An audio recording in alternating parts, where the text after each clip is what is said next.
एक बार फिर स्वागत है मेरे बच्चों आपका सरल भौतिकी में। यह है यूनिट नंबर 2, धारा विद्युत, लेक्चर नंबर 12। आज के लेक्चर नंबर 12 में हम सीखेंगे कि किस प्रकार हम विभव मापी की सहायता से किसी सेल का आंतरिक प्रतिरोध ज्ञात कर सकते हैं। तो आइए शुरू करते हैं। विभव मापी की सहायता से किसी सेल का आंतरिक प्रतिरोध। सबसे पहले सेल का आंतरिक प्रतिरोध निकालने के लिए हमें बच्चों परिपथ बनाना पड़ेगा। बहुत सिंपल सा परिपथ मैं आपको सिखाता हूं। सबसे पहले परिपथ, जब हम विभव मापी की सहायता से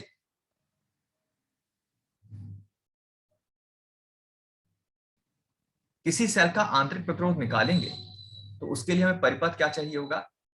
यहां पर मैं आपके सामने बच्चों दो परिपथ बनाऊंगा, एक वास्तविक परिपथ और एक सांकेतिक परिपथ। तो सबसे पहले मैं वास्तविक परिपथ आपके सामने बना के दिखाता हूं। ये आपके प्रैक्टिकल में भी बड़ा काम आएगा बच्चों। प्रैक्टिकल में इसी तरह से परिपथ को जोड़ना होता है। यहां पर सबसे पहले क्या होगा, देखिए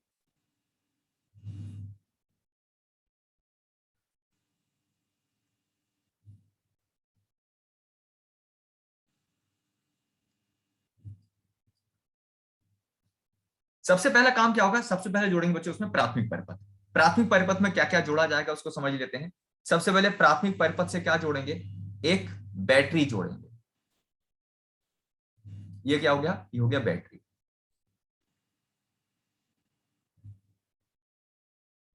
बैटरी के बाद फिर जोड़ेंगे एक धारा नियंत्रक। जैसे कि मैंने आपको पहले ही बताया था मेरे बच्चों, धारा नियंत्रक में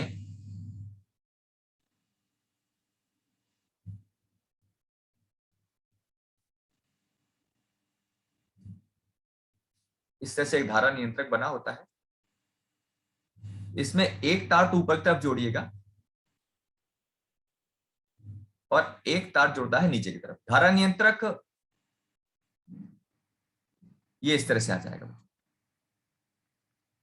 एक तार ऊपर की तरफ, ध्यान रखिएगा, एक तार ऊपर की तरफ, एक तार जुड़ता है नीचे की तरफ। नीचे में T1 या T2 किसी से भी जोड़ सकते हैं, लेकिन एक तार ऊपर जुड़ना चाहिए। अच्छा, इसके बाद क्या करेंगे बच्चों, इसके बाद यहां से जोड़ेंगे एक आमीटर।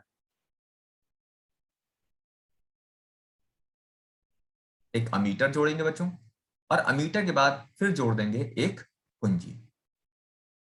ये हो गया कुंजी, या मैंने कुंजी का संकेत ही बना दिया है, कुंजी। और इसको कहां जोड़ देंगे, इसको जोड़ देंगे बी पॉइंट से। तो ये जो ये परिपथ जो तैयार हो गया, ये कौन सा हो गया मेरे बच्चों, ये हो गया प्राथमिक परिपथ। प्राथमिक परिपथ। अभी मैं आपको एक्चुअल दिखा रहा हूं, फिर इसका संकेत कैसे इसको दिखाऊंगा।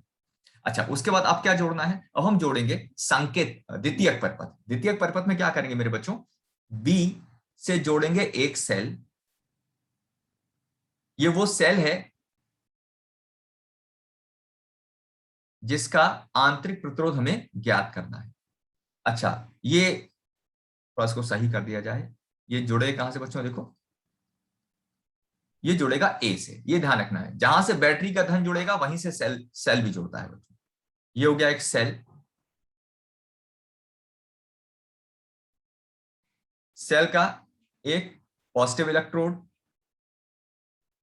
एक नेगेटिव इलेक्ट्रोड, ठीक है। और इससे क्या जुड़ेगा, इससे जुड़ेगा एक विक्षेप मापी।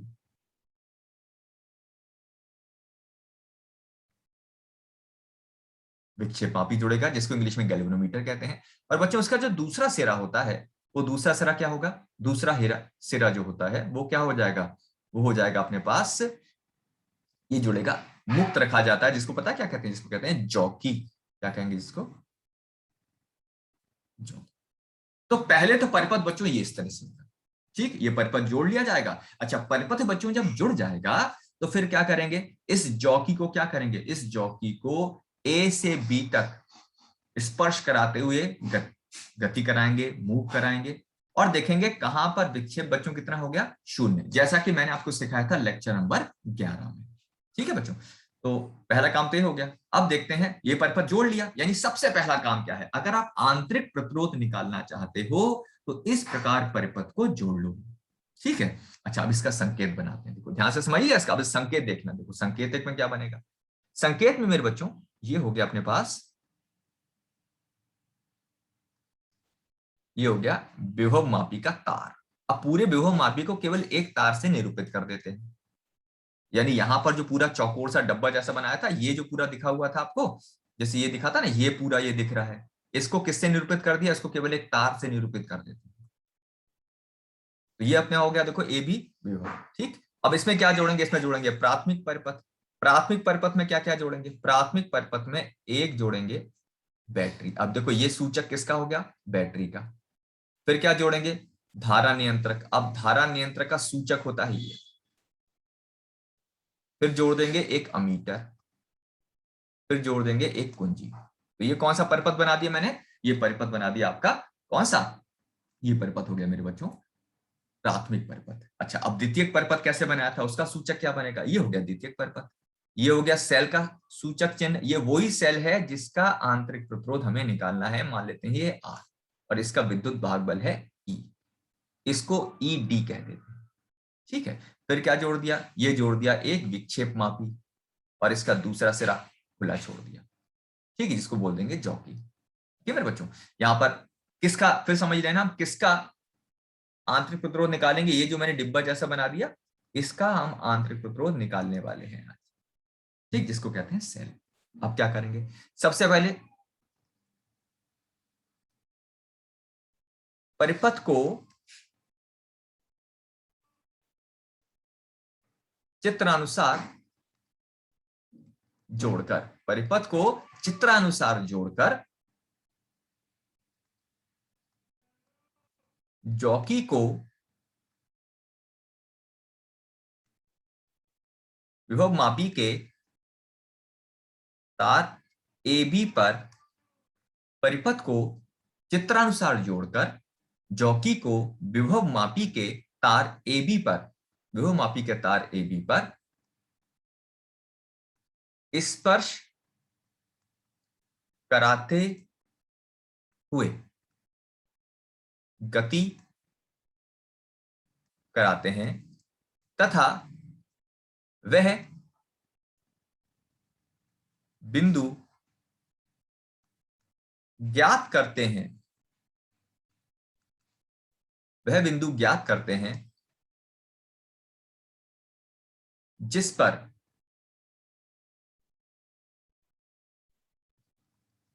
विक्षेप मापी में विक्षेप का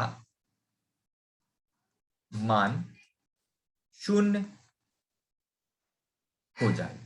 परिपथ को चित्रानुसार जोड़कर जॉकी को विभव मापी के तार ए बी पर स्पर्श कराते हुए गति कराते हैं, तथा वह बिंदु ज्ञात करते हैं जिस पर विक्षेप मापी में विक्षेप का मान 0 हो जाए। माना L1 लंबाई पर विक्षेप मापी में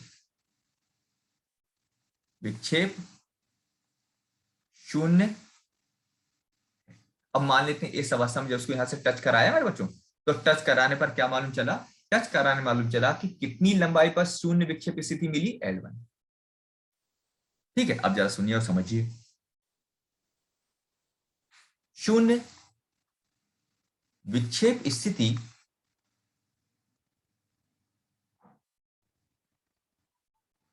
शून्य विक्षेप स्थिति पर, अच्छा शून्य विक्षेप स्थिति पर क्या होगा, सेल के अनुगत टर्मिनल विभवांतर, ये किसके बराबर हो जाएगा, तार एपी के अनुगत विभवांतर। भाई धारा नहीं बह रही है, इसका मतलब पता क्या, धारा नहीं, जैसे मैंने लास्ट टाइम भी सिखाया था बच्चों, धारा नहीं बह रही है, इसका सीधा सा मतलब होता है कि ये इसके अनुगत विभव और इसके अनुगत विभव, ये दोनों विभव आपस में कैसे हो गए, समान हो गए। ठीक, तो सेल के अनुगत टर्मिनल विभवांतर, बच्चों सेल के अनुगत टर्मिनल विभवांतर तो हो जाता है V, और तार एपी के अनुगत विभवांतर हो जाएगा KL1। अच्छा, यहां ध्यान देने वाली बात है बच्चों कि यहां पर जो IG का मान है, IG मतलब विक्षेप मापी गैल्वेनोमीटर में बहने वाली धारा का मान बच्चों 0 है। तो इसका मतलब क्या होगा, V बराबर क्या होता है, V बराबर होता है E माइनस IR। लेकिन यहां पर I का मान या IG का मान ये दोनों 0 है। भाई I और IG एक ही बात है ना। जैसे मैं कहूं यार यहां से कितनी धारा बह रही है, तो इससे बहने वाली धारा कितनी है, इससे बहने वाली धारा I। लेकिन क्या होगा, ये एक तार जुड़ा हुआ है। अब ऐसा तो नहीं होता ना कि आधे तार में धारा बहे और आधे में ना बहे, ऐसा तो नहीं होता। तो आधे तार में धारा नहीं है, इसका मतलब पूरे तार में धारा नहीं है। IG का मान हो जाएगा 0। जब इसका मान तुम 0 रख दोगे, I का मान 0 रख दोगे, तो V किसके बराबर आ जाएगा, E के बराबर। तो समीकरण 1 से समीकरण 1, तो समीकरण 1 बराबर क्या हो जाएगा बताओ, E बराबर क्या आ गया, ये आ गया समीकरण 2। ठीक है, चलो अब हम परिपथ में चेंज करेंगे। अब ध्यान से देख लो, अब परिपथ में क्या चेंज करेंगे। अब हम सेल के अनुगत क्या लगाएंगे बच्चों, अब दूसरे स्थिति में क्या करेंगे, सेल के अनुगत हम क्या जोड़ेंगे, यहां पर जोड़ेंगे एक प्रतिरोध। यहाँ पर क्या जोड़ देंगे, एक प्रतिरोध। यानी अगर हम वापस जाएं, अब हम इस नेक्स्ट स्टेप में क्या करने वाले हैं मालूम है, हम करने वाले हैं कि हम इस परिपथ में ये जो सेल था ना, इसके दोनों सिरों के बीच में एक बाह्य प्रतिरोध जोड़ देंगे, चाहे वो प्रतिरोध बॉक्स हो या कोई और प्रतिरोध हो। तो इसके अनुगत क्या जोड़ेंगे, हम एक प्रतिरोध जोड़ने वाले हैं। ठीक है, चलो जोड़ते हैं दूसरा पद। अब फिर से परिपथ बनाते हैं। देखो, प्राथमिक परिपथ में तो कोई बच्चों परिवर्तन नहीं होगा। प्राथमिक परिपथ जो परिपथ है वो ऐसा ही रहेगा जैसा पहले था। ये ए बी विभव मापी आ गया बच्चों, और इसमें ये बैटरी आ गई।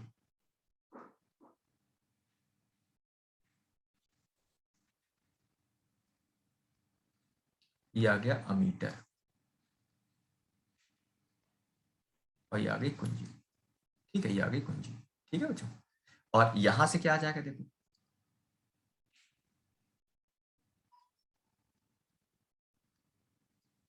ये सेल आ गया, ये सेल का आंतरिक प्रतिरोध आ गया। ये कौन आ गया, विक्षेप मापी। अब चेंज क्या है, नया क्या है, नया यह है कि इसके समांतर क्रम में एक बाह्य प्रतिरोध कैपिटल आर और जोड़ देंगे। क्या जोड़ देंगे, कैपिटल आर और जोड़ देंगे। ठीक है, और पुनः शून्य विक्षेप स्थिति प्राप्त करेंगे, और मान लेते हैं इस बार जो शून्य विक्षेप स्थिति है मेरे बच्चों, वो इस बार मान लेते हैं L2 लंबाई पर मिली। कितनी लंबाई पर, L2। तो क्या लिखेंगे,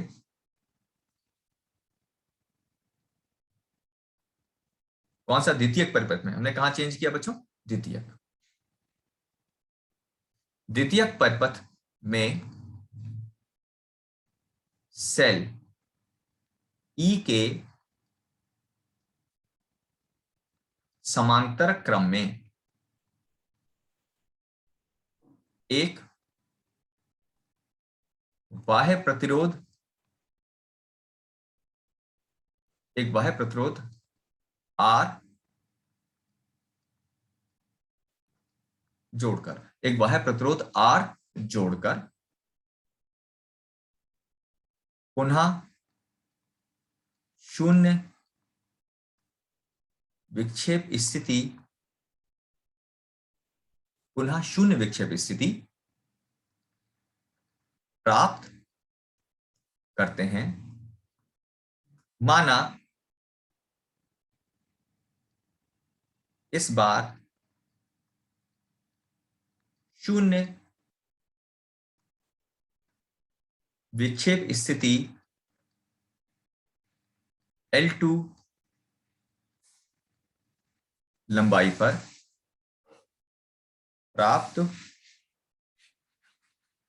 होती है। इस बार शून्य विक्षेप थी। अच्छा, अब शून्य विक्षेप स्थिति में क्या होगा देखो,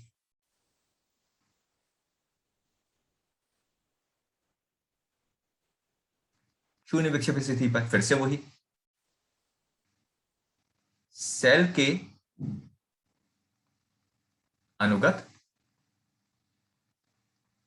विभवांतर, या इसी को बोलते हैं टर्मिनल विभवांतर। बच्चों से क्या बोलते हैं, सेल के अनुगत टर्मिनल विभवांतर। विभवांतर। ये किसके बराबर हो जाएगा? ये आ जाएगा तार एपी के अनुगत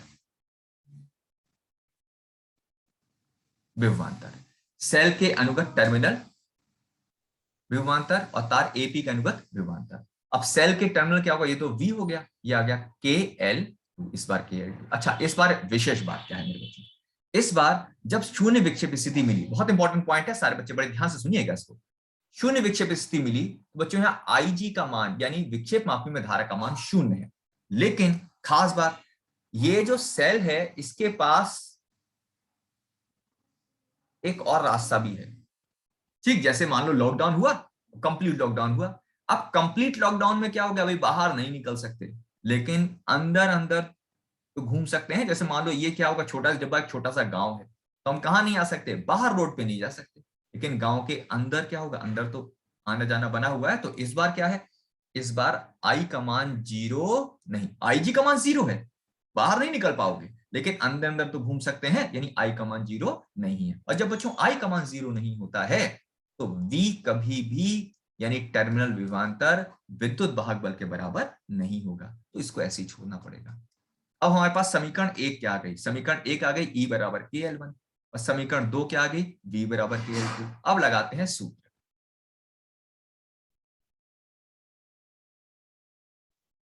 आंतरिक प्रतिरोध के लिए सूत्र।